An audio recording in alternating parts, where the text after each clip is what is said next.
Social cognitive theory. Social cognitive theory fundamental notions contain self-regulatory capability, emotional coping, self-efficacy, observational learning, and reproduction.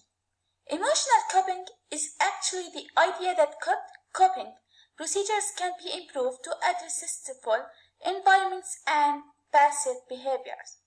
Social cognitive theory has been utilized broadly in applied psychology, especially in respect of teaching in various contexts.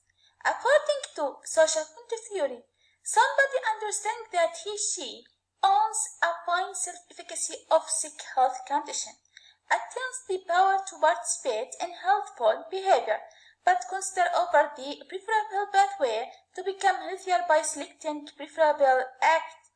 In other words, weight of balance between self-control and expectancy for target setting under fundamental assumption that communes are engaged for their health because of personal and environmental agents. Communes do not exist their lives in human autonomy. They have to function together to obtain what they cannot achieve on their own. However, social cognitive theory expands the notions of individual agency to plural agency.